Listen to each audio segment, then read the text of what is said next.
2 of E3 commences. Scott Steinberg here with Paul Semel, one of the E3 judges. Just got out of the Nintendo press conference. Paul, how's it looking? Nintendo was much more impressive than the last couple of years, largely because, the last couple of years it seemed like it was all about the casual game, all about the soccer mom, and this year they were kind of like, okay, we can't do that again. We're going to just alienate our audience even more.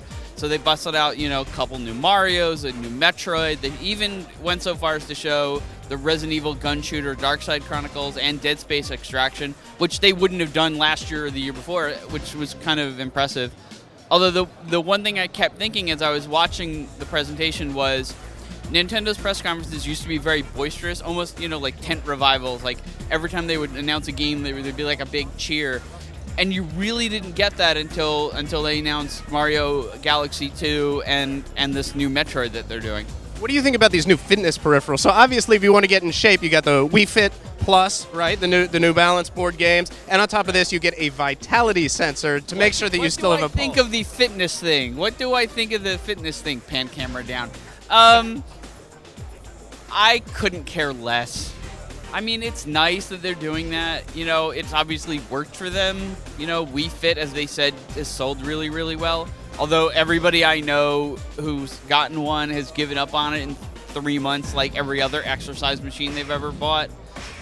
So I'm still waiting for the balance board to be used in a game that's like really fun for me to play. So, new Mario, new Metroid Prime. Are you impressed with what Nintendo's had to show us compared to Microsoft or Sony?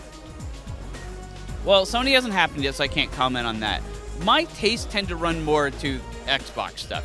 Call of Duty, the first-person mature shooters, stuff like that.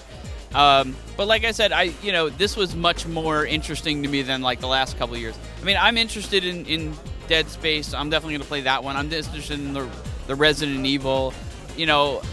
I want to see what they do with Metroid. I mean, that one's kind of weird because they're like, we're doing it with Team Ninja, but it's like, okay, but the guy from Team Ninja with the glasses and the whatnot, like, he's not part of them anymore. So that's going to be kind of interesting to see like what happens there.